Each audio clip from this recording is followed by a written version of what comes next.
I want to jump into when I go shopping. Now you see a lot of meats that has the word grass fed.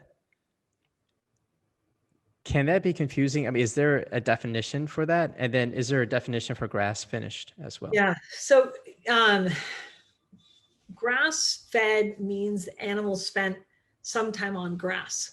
And really, every animal in the US is grass fed because for the first 6 months of an animal's life, it's in the US cattle system. It's at what's called a cow calf operation, which is where you have cows. So that cow means a female beef, a female animal. And so typically it's cows and steers in the industry, and then the animals are called beef, but a cow is a female beef, and a cow is raised on usually like a dirt and grass lot. And it's female. I mean, it's amazing. Just like humans, they'll put all of their energy into their offspring. So you don't actually have to feed them great food, the moms, to have healthy offspring, because they will, just like human females, put all the same reason that women like have problems with their teeth during pregnancy. It's like if your body needs calcium, it'll pull out. I mean, so you don't actually, there's no great incentive to treat the mother cows particularly well. We do, but like a lot of operations run really lean because the moms will produce great offspring no matter what.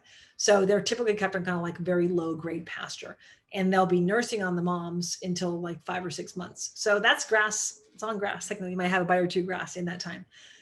So grass fed is meaningless in that context. It's actually a willful manipulation of the consumer. Grass finished means that they actually gained all of their weight on grass. So when they get off the udder and they stop eating milk, they then need to start eating something. And they either are going to eat grain or grass. So if they eat grain, then that can be a grass-fed and grain-finished animal. If they eat grass, then that's actually the more meaningful part of their life. It's between, depending on the operation, between 10 and 20 months of their life on grass. That's very expensive. That's like 5 times as expensive as raising them on corn, because corn is subsidized and very cheap. So grass finishing is really costly.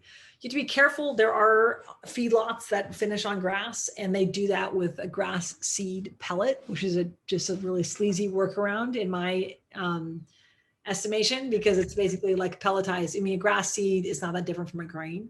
It's technically like botanically different, but it's high in omega-6s.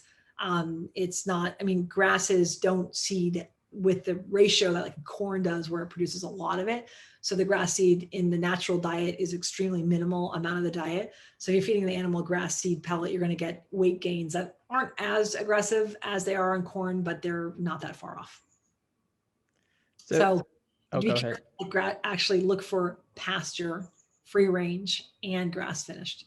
And then also check out your operation. It's like if you go to the website of an operation and they don't have detail about how they're finishing on grass or where they're finishing on grass, you ask questions, because I'm aware of a few of them in my region where we farm that are literally just finishing animals on grass pellets. Also, if you have grass-fed meat that's extremely marbled, be also like suspicious. Okay. It's very difficult. I mean, we know this from ourselves. It's like if we're eating just like spinach and high fiber, low calorie stuff, no matter if you're a monogastric or a ruminant, it's difficult to put on a ton of fat. So grass-fed animals can put on fat when they're very old, like 4 or 5 years old. I've seen extremely marbled ones, especially like old mamas that have been out at pasture for a long time. They can do that, but you can't. It's in the time frame of a conventional beef animal, like 24 to 26 months. You're not going to get a very high marble on grass. So if it's super fatty regularly, like occasionally, like Belcampo, every once in a while we'll have a rack come through that's like prime, beautiful, highly marbled. The genetics are crazy. They're on some super sweet pasture, whatever happened, that happens. But if it's like consistently an operation that says our grass-fed and finished is super high, like I know one that markets extensively in Southern California as a grass-finished operation, but they're feeding it sorghum to finish. Okay, sorghum is technically a grass in the same way that sugarcane is technically a grass. Oh, that's a loophole right there. That's like, great, you're finding a high sugar grass. So like it's also a non-regulated term. You have to get approval from an agency at the USDA called FSIS, but that's not a very rigorous approval process. It's the same agency that allows Tyson to use the word natural in all their products. Oh yeah, I mean, you see natural thrown everywhere. Is pasture raised regulated? Because okay. Yeah, pasture raised has a specific designation. So the difference here is like a term like grass fed, there's any number of different ways that you can satisfy that requirement. When you use the word pastured, there's actually a square feet per animal and an outdoors access that's mandated.